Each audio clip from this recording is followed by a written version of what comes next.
언약이 성취되네. 비록 전쟁과 기근과 핍박 환난 날이 다가와도 우리는 광야에 외치는 소리, 주의 길을 예비하라. 도와주니 구름 타시고 나팔 불 때에 다시 오시네. 모두 외치세. 이는 은혜의 해니 시온에서 구원이 많네.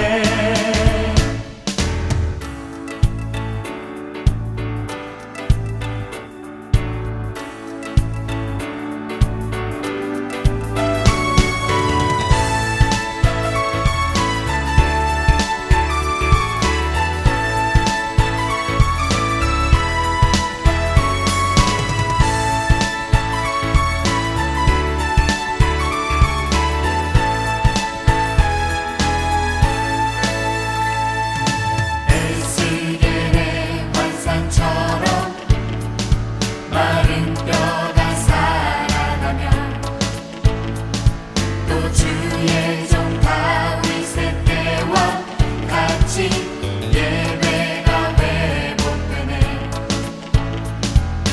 주수할 때가 이르러 들판은 이어졌네. 우리는 주수할 뿐 되어 주 말씀을 선포하니. 도와주니 구름 타시고 나팔 불 때에 다시 오시네. 모두 외치세. 이는 은혜의 해니 시온에서 구원이 많네. 도와주니 구름 타시고 나팔 불 때에 다시 오시네. 모두 외치세. 이는 은혜의 해니 시온에서 구원이 많네. 시온에서 구원이 많네. 시온에서 구원이 많네.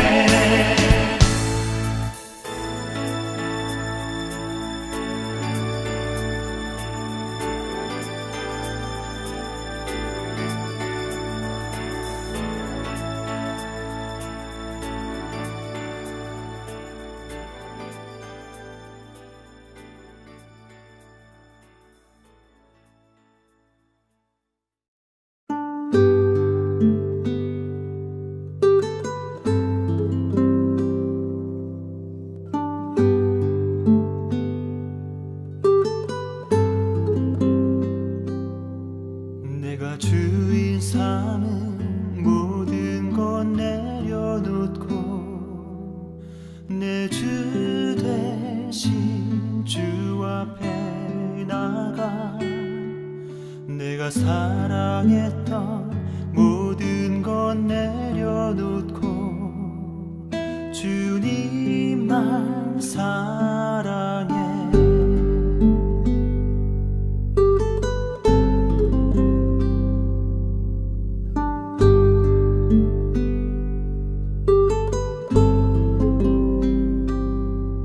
내가 주인 삼은 모든 것 내려놓고 내 주 대신 주 앞에 나가. 내가 사랑했던 모든 것 내려놓고 주님만 사랑해. 주 사랑 거친 풍랑에도 깊은 바다처럼 나를 잠잠케 해. 주 사랑 내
잠잠케 해 주 사랑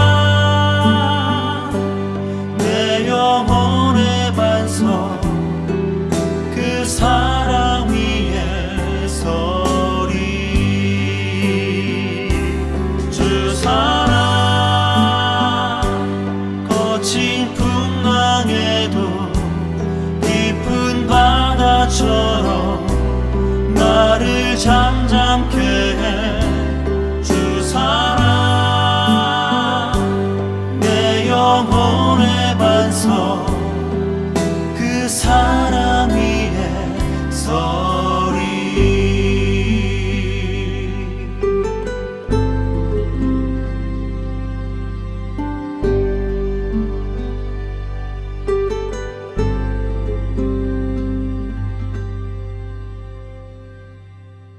내가 주인 삼은 모든 것 내려놓고 내 주 대신 주 앞에 나가 내가 사랑했던 모든 것 내려놓고 주님만 사랑해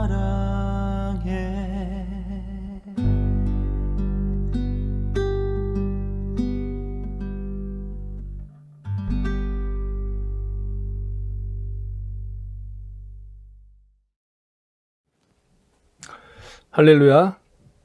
우리 동네 예배당 주일 예배에 온라인으로 접속하신 성도님들을 주님의 이름으로 환영합니다. 2022년 4월 마지막 주일 예배를 드리고자 합니다.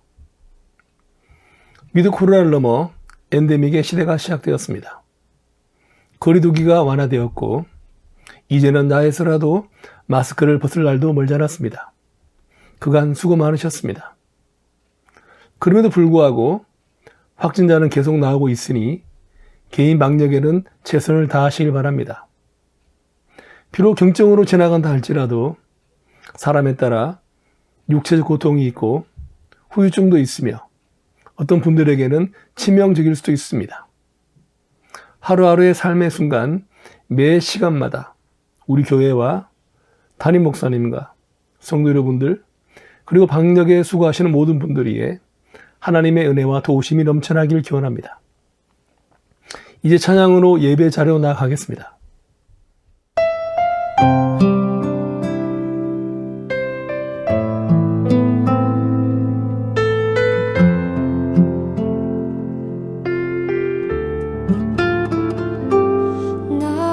너는 시냇가에 심은 나무라 하나님의 사랑 안에 믿음 불이 내리고 주의 뜻대로 주의 뜻대로 항상 살리라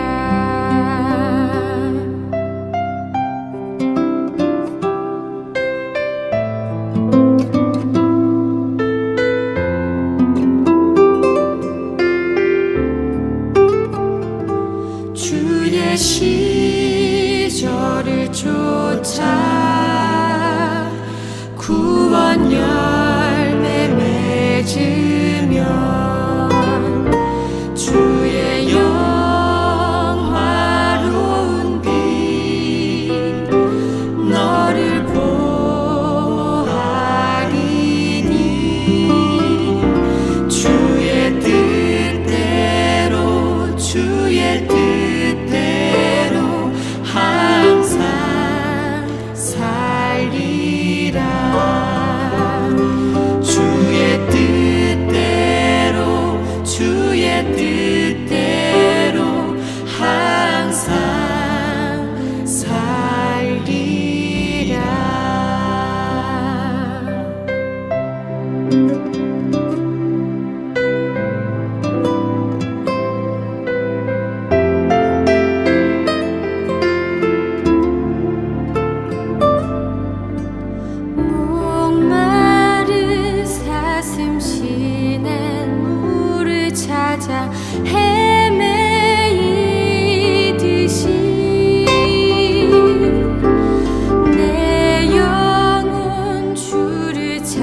받기에 갈급하나이다.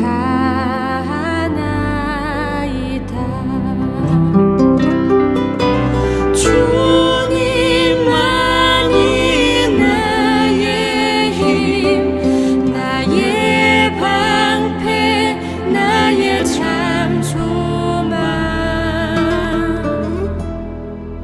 나의 몸 정성 다 바쳐서 주님 경배합니다.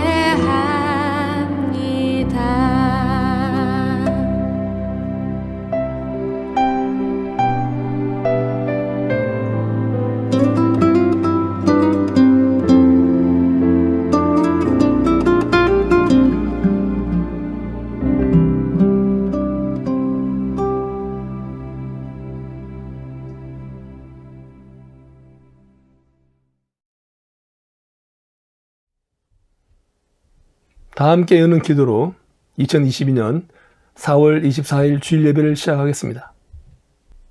내가 죽지 않고 살아서 여호와께서 하시는 일을 선포하리로다. 여호와께서 나를 심히 경책하셨어도 죽음에는 넘기지 아니하셨도다. 내게 의의 문들을 열지어다. 내가 그리로 들어가서 여호와께 감사하리로다. 아멘.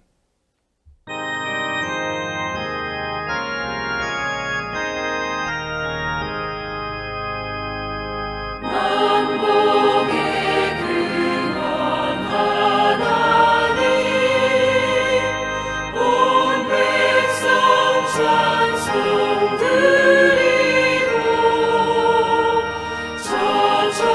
천천사여 찬송하세.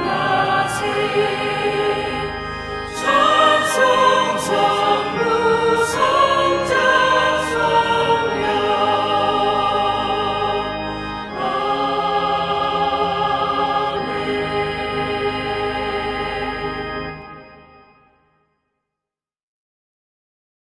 아멘. 사도신경으로 우리가 믿는 신앙을 고백하시겠습니다. 전등하사 천지를 만드신 하나님 아버지를 내가 믿사오며 그 외아들 우리 주 예수 그리스도를 믿사오니 이는 성령으로 잉태하사 동정녀 마리아에게 나시고 본디오 빌라도에게 고난을 받으사 십자가에 못 박혀 죽으시고 장사한 지 사흘 만에 죽은 자 가운데서 다시 살아나시며 하늘에 오르사 전능하신 하나님 우편에 앉아 계시다가 저리어서 산자와 죽은 자를 심판하러 오시리라. 성령을 믿사오며 거룩한 공예와 성도가 서로 교통하는 것과 죄를 사하여 주는 것과 몸이 다시 사는 것과 영원히 사는 것을 믿사옵나이다. 아멘. 오늘 성시는 교동문 66번 시편 150편입니다. 교동문 66편입니다. 할렐루야, 그의 성소에서 하나님을 찬양하며 그의 권능의 궁창에서 그를 찬양할지어다. 그의 능하신 행동을 찬양하며 그의 지극히 위대하심을 따라 찬양할지어다. 나팔 소리로 찬양하며 비파와 수금으로 찬양할지어다. 소고치며 춤추어 찬양하며 현악과 퉁소로 찬양할지어다. 큰 소리 나는 재금으로 찬양하며 높은 소리 나는 재금으로 찬양할지어다. 다 같이 하시겠습니다. 호흡 있는 자마다 여호와를 찬양할지어다. 할렐루야. 아멘.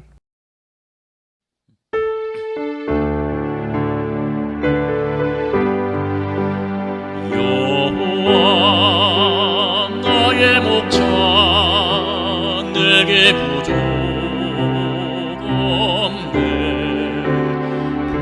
푸르른 초장 위에 너의 몸 놓이시네. 선한 목자 오 나의 목자여. 생수가 넘치는 곳 날 인도하시네. 세세의 무궁토록 찬송과 영광과 존귀를 홀로 받으실 주님, 부활의 감격 속에서 지난주간을 보내게 하시고 오늘 거룩한 주일에 다시 한번 저희를 예배 자리에 불러주시고 경건하게 하나님을 섬기는 자로 세워주시니 감사를 드립니다. 죽음을 이기시고 부활하신 주님, 오늘 이것에 오셔서 자정하시고 주의 백성들이 드리는 예배를 기쁘게 받아 주옵소서. 예배하는 우리의 중심에 부활의 기쁨이 충만케 하게 주옵소서.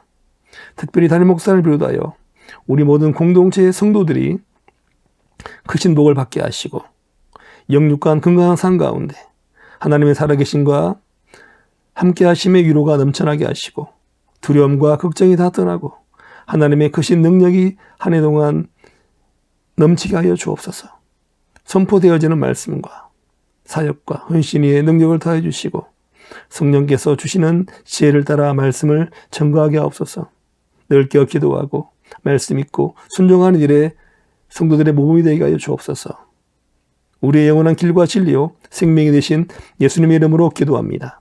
아멘. 다 함께 찬송가 44장 지난 일의 동원회를 찬송하시겠습니다.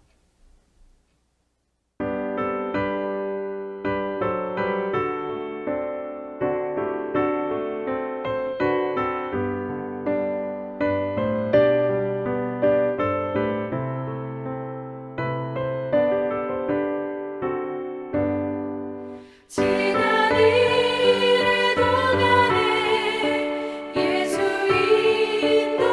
인도했으니 주의 전에 모여서 감사 찬송합니다. 가장 복된 이날은 하늘 안식교로다. 가장 복된 이날은 하늘 안식교로다. 주의 공로 힘입어 은혜 주심 빌 때에 화목하게 하시고 죄를 벗겨주소서. 세상 걱정 버리고 은혜 받게 하소서. 세상 걱정 버리고 은혜 받게 하소서.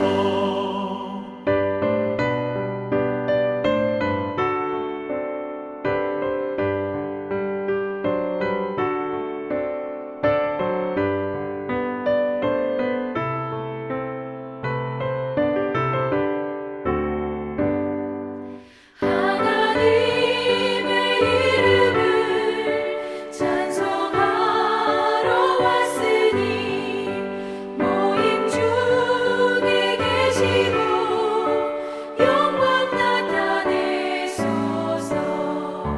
기쁜 하늘 잔치에 참여하게 하소서.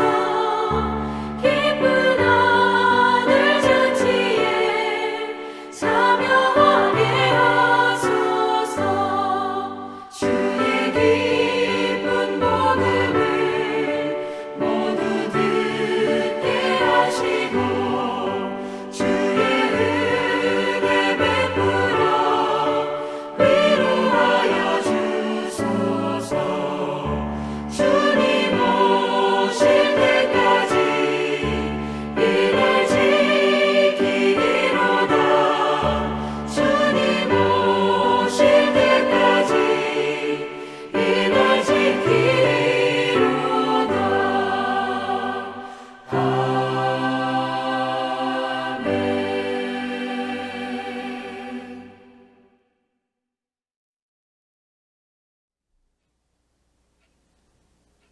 오늘 은혜 받을 말씀은 요한복음 20장 19절에서 29절의 말씀입니다.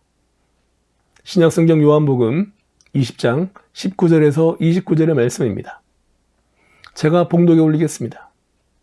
이날 곧 안식 후 첫날 저녁 때 제자들이 유대인들을 두려워하여 모인 곳에 문들을 닫았더니 예수께서 오사 가운데 서서 이르시되 너에게 평강이 있을지어다. 이 말씀을 하시고 손과 옆구리를 보이시니 제자들이 주를 보고 기뻐하더라. 예수께서 또 이르시되 너희에게 평강이 있을지어다. 아버지께서 나를 보내신 것 같이 나도 너희를 보내노라. 이 말씀을 하시고 그들 향하사 숨을 내쉬며 이르시되 성령을 받으라. 너희가 누구의 죄든지 사하면 사하여 질 것이요 누구의 죄든지 그대로 두면 그대로 있으리라 하시니라. 12 제자 중에 하나로서 디두모로라 하는 도마는 예수께서 오셨을 때 함께 있지 아니한지라. 다른 제자들이 그에게 이르되 우리가 주를 보았노라 하니 도마가 이르되 내가 그의 손에 못자국을 보며 내 손가락을 그 못자국에 넣으며 내 손을 그 옆구리에 넣어보지 않고는 믿지 아니하겠노라 하니라. 8해를 지나 제자들이 다시 집 안에 있을 때도 도마도 함께 있었고 문들이 닫혔는데 예수께서 오사 가운데 서서 이르시되 너희에게 평강이 있을지어다 하시고 도마에게 이르시되 내 손가락을 이리 내밀어 내 손을 보고 내 손을 내밀어 내 옆구리에 넣어보라. 그리하여 믿음이 없는 자가 되지 말고 믿는 자가 되라. 도마가 대답하여 이르되 나의 주님이시요 나의 하나님이시니이다. 예수께서 이르시되 너는 나를 본고로 믿느냐? 보지 못하고 믿는 자들은 복되도다 하시니라. 아멘. 오늘도 온라인으로 의동예배당 주일예배 접속하신 성도님들을 주님의 이름으로 환영합니다. 기독교에서는 오랜 옛날부터 부활절 다음 주일을 토마스 선데이라 부르면서 지켜왔습니다. 토마스는 예수님의 제자 중에 도마를 말합니다. 오늘 본문에 나온 이 도마의 이야기 때문에 부활절 다음 주일에는 도마의 이야기를 읽고 그것에 관하여 설교를 하는 전통이 생겨났습니다. 우리가 너무 잘 알고 있듯이 도마는 의심이 많은 제자라는 별명이 따라다닙니다. 의심이 많다라는 말을 나쁘게 보면 쉽사리 믿지 않는다라는 의미도 되지만 조금 좋게 본다면 호기심이 많고 궁금한 점을 참지 못한다는 것입니다. 그런데 궁금한 점을 참지 못하여 무엇인가를 남들보다 좀 더 깊게 연구하고 탐구한다는 뜻도 되기에 어떤 분들은 도마를 설명하면서 마치 모범생 같다는 이야기를 합니다. 사랑하는 성도 여러분, 모범생의 특징은 무엇입니까? 학교에서 보면 모범생은 남들보다 일찍 나오고 조금 늦게 가고 쉬는 시간에도 남들이 쉬는 그 순간에도 홀로 자리에 앉아서 열심히 공부를 한다든지 이러한 남다른 행동들이 있습니다. 그리고 뭐니 해도 모범생의 가장 눈에 띄는 행동은 궁금한 것은 도저히 참지 못하는 것입니다. 모든 공부는 호기심에서 시작합니다. 모범생 같다는 말 그대로 오늘 본문의 도마의 태도는 그 모범생들이 하는 그대로입니다. 도마의 태도는 그 누군가가 아무리 뭐라고 해도 내가 직접 봐야 믿겠다는 말이 아니겠습니까? 그런데 그 말은 확실히 아는 상태가 아니기 때문에 물어봐야 한다는 것은 온전한 모범생이라기보다는 뒷자리에 앉아서 쓸데없이 질문을 남발하여 수업을 방해하는 불량스러운 학생의 모습도 보이기도 합니다. 솔직히 한국적인 풍토에서는 선생님이 말씀하시는 대로, 지도하는 대로, 교수님이 가르치시는 대로, 목사님이 말씀하시는 대로 믿고 따라야지 자꾸 따지고 들면 미움을 받고 성적이 잘 나오지 않고 득이 되지 않는다는 생각에 마음속에 궁금한 점이 생겨도 질문을 하거나 의문을 던지는 것을 멀리합니다. 그래서 우리가 이 도마 이야기를 읽으면서 우리가 자연스럽게 가지는 생각은 우리는 의심 많은 도마가 되지 말아야겠다는 생각입니다. 그냥 믿음은 어린아이처럼 믿어야지. 의심하면 그것은 사탄이 우리를 속이고자 하는 전략이 될 것이다 라는 생각을 갖고 사는 것도 사실입니다. 어려서부터 교회에서 그렇게 많이 배워서 도마의 태도는 우리가 절대 배워서는 안 되는 나쁜 태도라는 그런 것이 우리의 내리 속에 박혀기까지 합니다. 자, 그러나 만일 우리가 도마를 그렇게까지만 생각한다면 제자 도마는 나름 억울하겠다는 생각이 듭니다. 왜 그런가 하면 오늘 본문을 보시면 부활하신 예수님이 제자들 앞에 나타나시는데 하필 이때 도마가 없을 때 나타나셨습니다. 도마 자신이 일부러 예수님 피한 것도 아닌데 하필이면 부활하신 그날 저녁에 자기가 없을 때 예수님이 나타나셨습니다. 그렇지 않아도 평소에 따지고 꼼꼼히 챙기고 확인하기를 좋아하고 속에 있는 것을 도저히 품고 있지 못하고 생각나는 대로 말하기를 좋아하던 도마가 없는 것 순간 부활하신 예수님이 제자들 찾아오셨습니다. 하필 자기가 없을 때 예수님이 찾아오셨고 주님이 오셨을 때 나는 도대체 무엇을 하고 있었는지 다른 제자들과 달리 자기만 예수님의 부활을 체험하지 못했으니 도마 스스로가 정말 불편한 상황일지도 모르겠습니다. 주 안에 사랑하는 성도 여러분, 오늘 제가 봉독해드린 요한복음의 본문이 기록된 바로 그날 밤 구체적으로 어떠한 일이 있었습니까? 이미 예수님의 부활 소식을 막달라 마리아를 통하여 전해들은 제자들은 문을 꼭 닫고 몰래 모여 한자리에 있었습니다. 본문은 제자들이 유대인들을 두려워해서 문을 닫았다고 합니다. 예수님의 부활이라는 아직 이해하기 힘든 사건에 대한 소식으로 마음의 혼란을 겪으면서 동시에 주변의 적대적인 분위기로 그들은 불안했습니다. 그들이 두려워한 것은 자기보다 훨씬 더 거물인 선생님을 잡아가서 죽였는데 제자인 자기들 정도는 문제도 아니게 잡혀가서 죽임을 당할지도 모른다는 그러한 두려움이 있었을 것입니다. 이처럼 제자들은 예수님을 십자가에 매단 유대인들을 두려워했습니다. 예수님께서 십자가 형벌에 처해져서 비참하게 죽었기에 제자들인 그들 자신도 예수님의 추종자로 지목당하여 처벌받을 것을 두려워했기 때문입니다. 그러나 만일 제자들이 예수님의 부활을 믿었다면 이처럼 나약하게 두려워 떨지 않았을 것입니다. 그들이 마리아로부터 예수님의 부활 소식을 들었을에도 불구하고 그들은 여전히 불안에 떨고 있는 것은 안타깝게도 그 제자들의 연약하고 부족한 신앙을 단적으로 보여줍니다. 위기라는 것은 우리의 신앙을 더욱 빛나게 하는 기회가 되기도 합니다.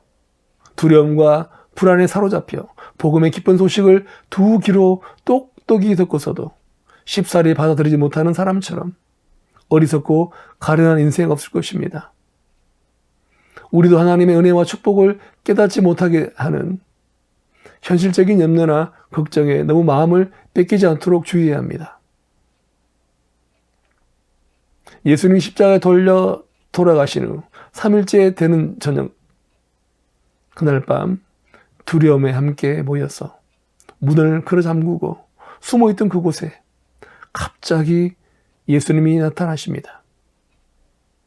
예수님은 문을 두드려 열고 들어오신 것이 아니라 뚫고 들어오신 것입니다. 19절 말씀에 문을 닫았다는 말만 나오고 열었다는 말이 없으니 아마도 예수님은 문을 열지 않고 벽이나 문을 통과해서 들어오신 것입니다. 부활하신 예수님의 몸이 시공간을 초월하는 신비스러운 몸으로 바뀐 것입니다. 그때 예수님은 제자들에게 먼저 너희에게 평강이 있을지어다 라고 인사하십니다. 우리가 잘 알고 있듯이 유대인들은 샬롬이라고 인사합니다. 샬롬이라는 말은 평화, 평강이라는 뜻입니다. 예수님은 제자들에게 샬롬이라고 인사하셨는데 이 인사는 단지 의례적인 인사가 아닙니다. 실제 엄청난 두려움과 죽음을 두려워한 불안에 떨고 있는 제자들을 위로하며 격려하시기 위한 샬롬, 평강의 인사였습니다. 주님이 제자들에게 주시는 샬롬, 평강은 사망 권세를 이기신 권능자가 주시는 완전하고도 영원한 평강입니다. 진실로 예수님의 부활보다 제자들에게 더 큰 위로와 격려를 주는 것은 없습니다. 주님의 부활은 제자들의 마음을 사로잡고 있던 절망을 일순간에 놀라운 희망으로 바꿀 수 있는 사건이었습니다. 그들은 부활 신앙을 갖게 되므로 그들은 세상의 어떤 환난과 핍박도 능히 이겨낼 수 있는 능력을 가지게 되었습니다.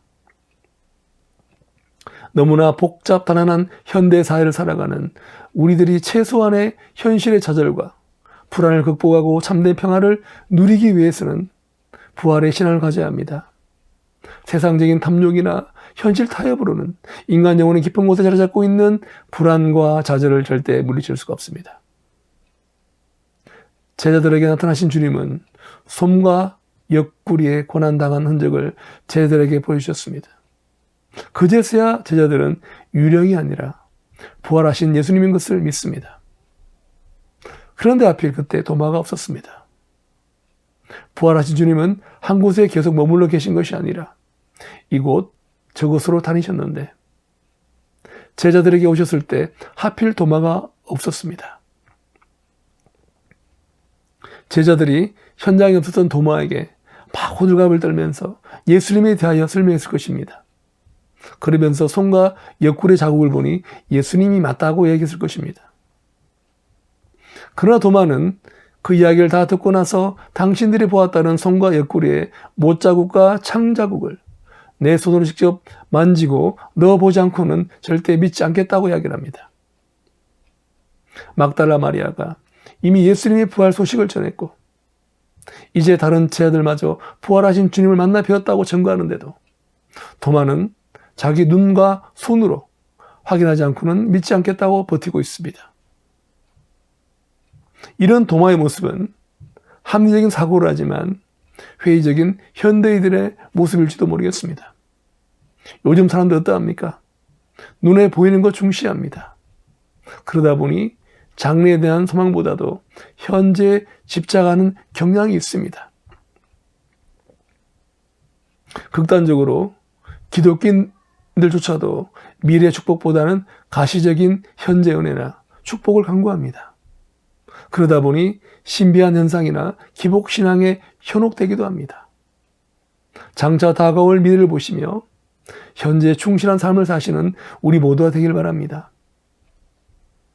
이제 이 사건이 있고 일주일이 지나갑니다. 26절 말씀에 8해를 지나서라는 말로 새로운 사건이 시작돼 말립니다. 예수님 부활하신 주일을 포함하여 다음 주일이 되었다는 것입니다. 지난주가 부활절이었으니 오늘 바로 그 주일입니다. 부활하신 다음 이들에게 지난 다음 도마가 다시 등장하기 때문에 부활주일 다음에 오는 주일을 오늘 이 주일을 도마 주일로 지키기도 합니다. 오늘이 바로 도마주일 토마스 선데이입니다. 부활주일이 지난 첫 번째 주일에 예수님은 8일전과 동일한 모습으로 도마에게 나타나셨습니다. 그리고 도마에게 손과 옆구리를 보여주셨고 마침내 도마는 예수님의 부활을 믿게 되었습니다. 기독교 전체 역사를 통틀어 이 8일의 시간이 어쩌면 가장 중요한 시간이었을 것입니다. 중요한 날이었습니다. 왜냐하면 기독교는 부활의 종교입니다. 예수님 부활이 단지 죽었던 사람이 살아난 것이 아니라 전혀 다른 생명의 형태로 살아나셨어. 죽음 이후에 인간이 앞으로 저런 형태로 변화될 수 있겠다라는 가능성을 보여준 사건이 이 8일 동안 일어난 것입니다. 우리가 그저 하루하루를 살다가 흙으로 돌아가는 것이 다가 아닙니다. 죄 가운데 살다가 죄인인 상태로 죽는 것이 아니라 우리가 전혀 알지 못하는 다른 차원의 삶이 있고 지금 당장은 아니지만 미래에 우리도 우리 주님처럼 그런 몸으로 변화되게 되겠구나 하는 것을 알게 하신 것이 바로 이 8일 동안의 기간에 있었던 일이기 때문입니다. 그래서 이 8일 기간 동안 있었던 일, 구체적으로 예수님의 부활을 체험했던 사람들이 그 사람들의 일을 살펴보면서 부활을 목격한 사람, 예수님을 체험한 사람들의 모습은 이런 것이구나라는 것을 알게 되고 그것이 나를 돌아보게 만드는 것입니다. 주 안에 사는 성도 여러분, 지금 나의 모습, 내 신앙, 나의 상태는 예수님의 부활을 체험하신 상태입니까? 아니면 내 모습은 의심하는 도마, 예수님의 부활을 체험하기 전에 도마의 모습이 아닌가? 아니면 예수님을 체험하고 난 도마가 아닌가 스스로 판단해 보시기 바랍니다. 기독교 역사상 첫 번째 부활 주일이 지난 한 주간 그동안 제자들에게 무슨 일이 있었습니까? 기독교 신앙의 절대적 전제인 부활 신앙이 이 8일 동안에 생겨났을 것입니다. 누가복음 24장에 나온 두 제자 이야기가 그것을 알려주고 있습니다.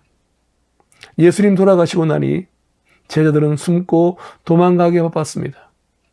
도마 주위에 있던 제자들은 무서워서 문을 걸어 잠그고 숨어 있었고, 또 다른 제자들은 낙심하여 고향으로 돌아가는 방법으로 그들의 몸을 피하기도 했습니다.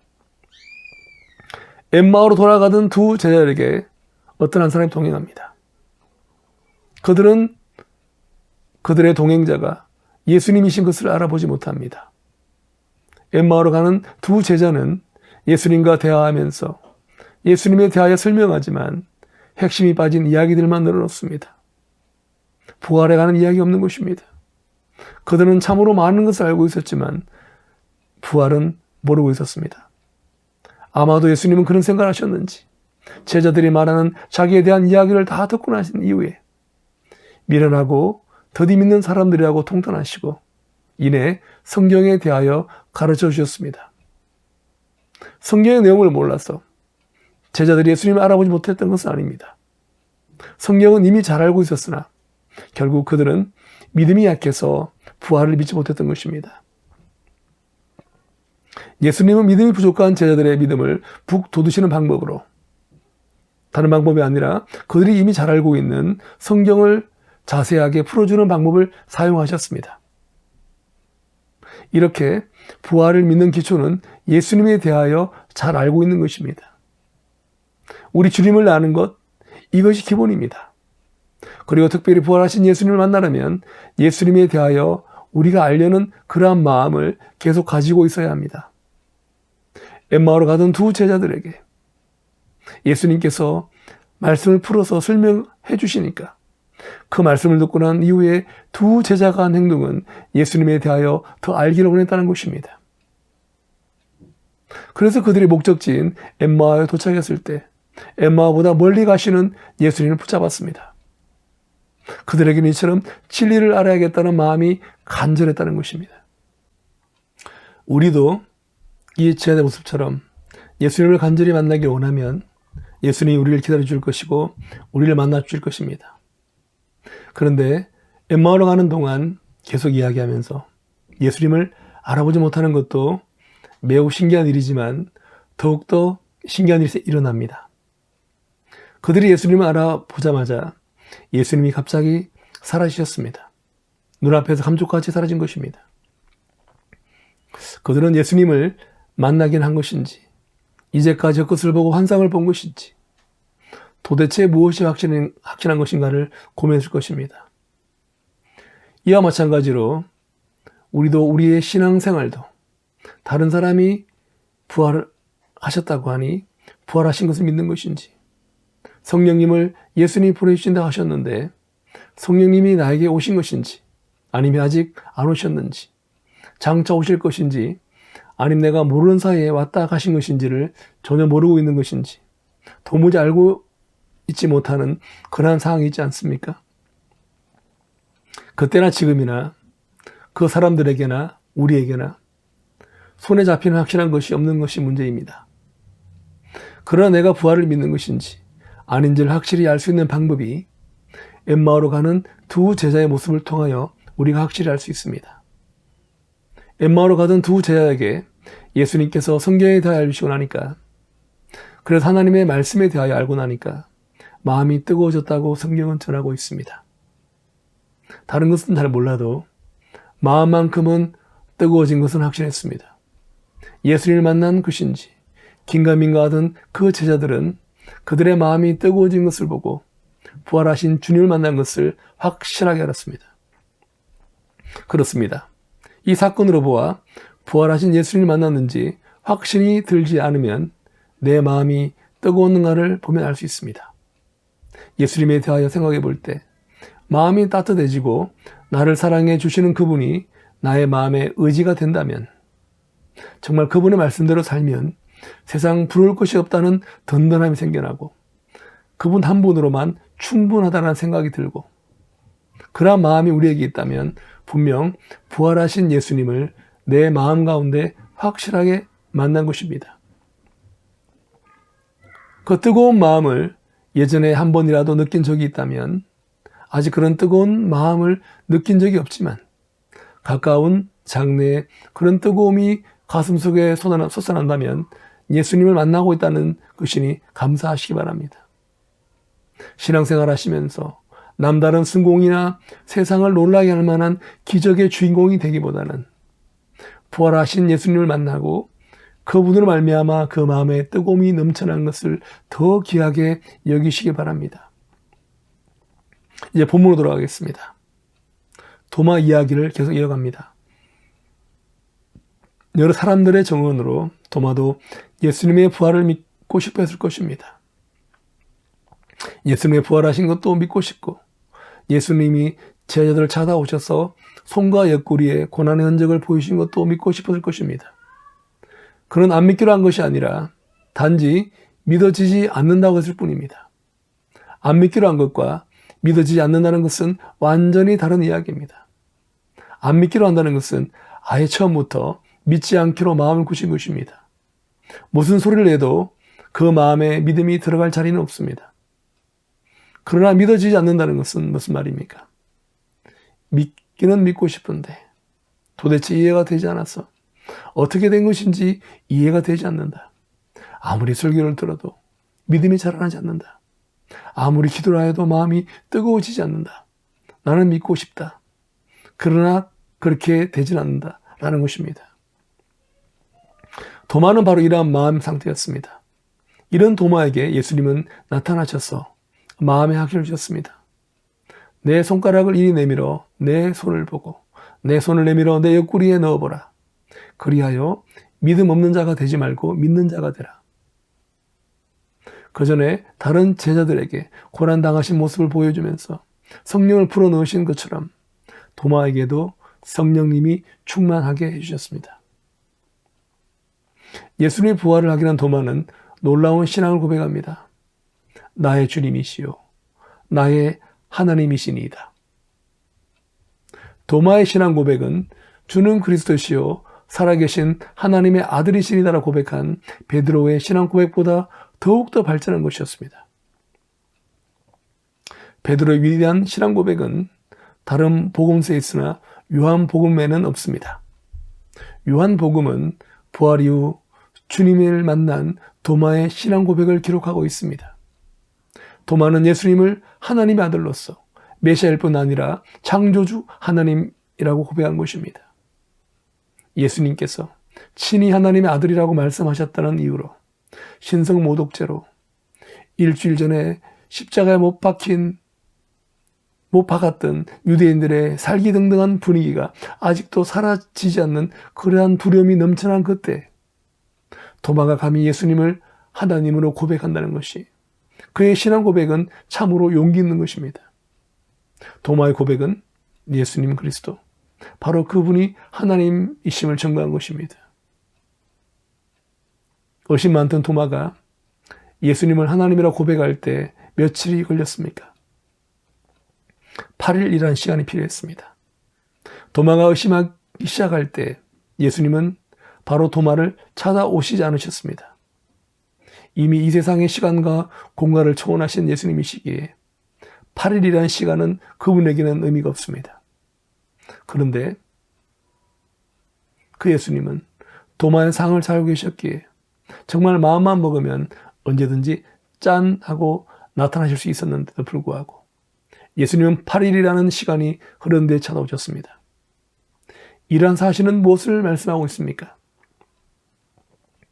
우리가 마음에 믿고는 싶은데 믿어지지 않는 것이 우리에게 결코 나쁜 것은 아니란 것입니다. 하나님은 우리가 확실하게 믿기를 원하고 계십니다. 다만 도마처럼 믿고는 싶은데 믿어지지 않는다고 해서 그것이 의심 많은 행동이기에 쉬쉬하거나 숨길 일이 아니라는 것입니다. 중요한 것은 믿고 싶다는 마음을 버리지 않는 것입니다. 몇 번 기도해보고 성령님이 나를 찾아오지 않는다고 해서 포기한다면 도마의 의심보다 더 못한 신앙이 되고 말 것입니다. 이제 말씀을 맺고자 합니다. 오늘 본문의 도마처럼 우리가 쉽게 포기하지 않고 기다린다면 우리가 예측할 수 없는 시간과 장소에서 주님은 우리를 만나 주실 것입니다. 엠마오로 가던 제 아들처럼 전혀 낯선 사람의 모습을 통하여 대화 가운데 만나 주실 수도 있습니다. 무서워서 벌벌 떨며 문을 잠그고 있던 제 아들에게 우리가 두려워하고 있는 그 순간에 우리를 찾아오실 수도 있습니다. 도마처럼 의심 충만했을 때 우리를 찾아오실 수도 있습니다. 그런데 다만 도마처럼 8일이라는 시간을 기다린 후에 오실 수도 있다는 사실을 기억해야 합니다. 아직 우리 마음에 답답하고 확신이 없다면 아직 8일이 되지 않는 것입니다. 8일이 다 찰 때까지 도마처럼 비록 의심하는 마음을 가지고 있을지라도 우리가 결코 포기하지 않는다면, 그리고 간절히 주님을 만나기 원한다면 반드시 우리 주님은 우리를 찾아오실 것입니다. 오늘은 예수님이 부활하신 8일이 지난 날입니다. 어쩌면 지난 8일 동안 우리가 알지 못하는 시간에 우리가 알아채지 못하는 모습으로 예수님이 우리를 찾아오셨을지도 모릅니다. 어쩌면 지금 우리가 예배하고 있는 이 순간에도, 말씀 가운데서도, 인터넷으로 예배를 드리고 있는 이 순간에도 예수님께서 계속하여 우리에게 말을 걸고 성령님을 부어주고 계신지도 모릅니다. 부활하신 주님을 말미암아 그 마음이 뜨거워지시기 바랍니다. 오늘 이 자리에 모인 저와 여러분 모두가 한 사람도 예리 없이 부활하신 주님을 만나고 그분이 베푸시는 평강을 넘치게 받으시도록 주님의 이름으로 기원합니다. 사랑의 주님, 저에게 부활의 소망을 주셔서 제가 주홍 같을지라도 눈과 같이 이어지고 진홍같이 붉을지라도 양털같이 희게 하심을 감사함을 드립니다. 부활하신 주님을 믿고 의지함으로 맡겨진 사역에 충성을 다하는 저희가 되게 해주시고, 어떠한 고난 속에서도 주께서 우리에게 베푸신 사랑을 잊지 않고 사명을 잘 감당할 수 있도록 성령 충만, 능력 충만케 하여 주옵소서. 풍성한 은사를 지가락하여 주옵소서. 이 모든 말씀 우리 예수 이름으로 기도합니다. 아멘. 우리 함께 찬송하시겠습니다. 찬송가 436장입니다. 436장, 나 이제 주님의 새 생명 얻은 몸을 찬송하시겠습니다.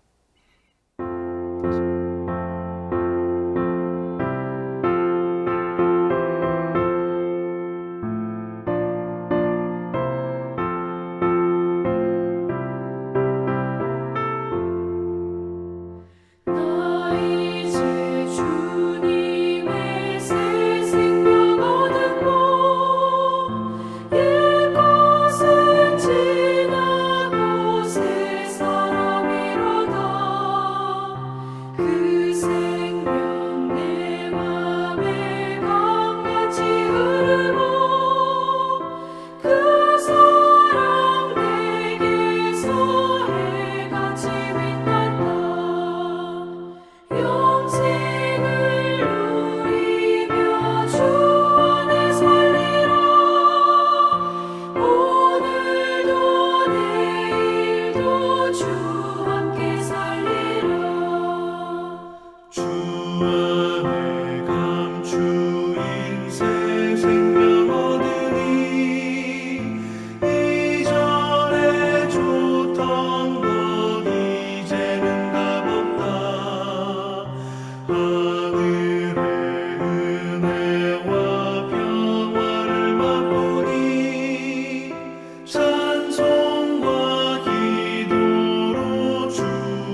이 시간 주신 은혜 감사하며 헌금을 드리겠습니다. 사랑해 주님 지켜주신 은혜와 주신 말씀의 은혜 감사의 예물을 드립니다. 드려지는 예물을 기뻐 받아주시고 드리는 손길에 하늘의 충만한 복을 허락하여 주옵소서. 드려지는 금이 주의 일에 기이 쓰이게 하여 주옵소서.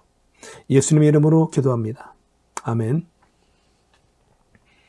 주님 가르쳐준 기도로 찬송하고 축도함으로 2022년 4월 마지막 주일 예배를 폐하겠습니다.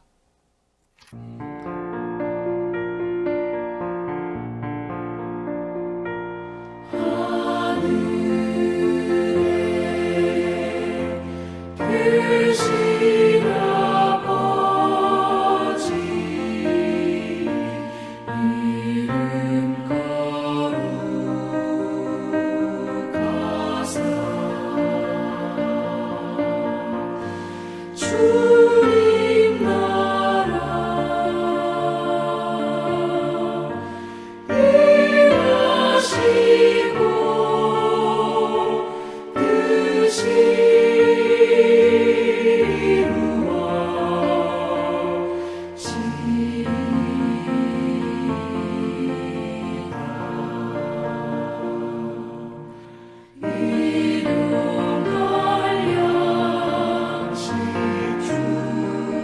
뜻이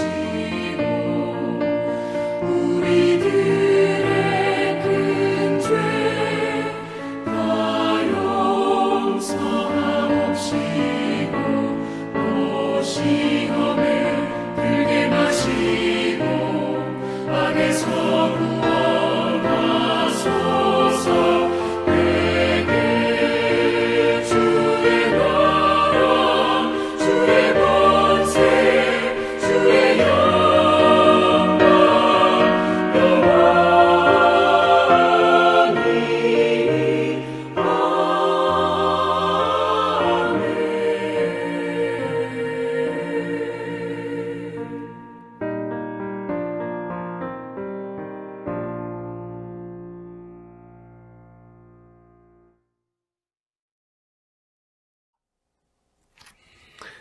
이제는 우리 예수의 무한하신 은혜와 아버지 하나님 영원하신 사랑과 성령 안에 너희 교통 감화 감동하심이 오늘 예배 자리에 나오신 성도님과 그 가정과 사업장에 지금부터 영원토록 함께 있을지어다. 아멘.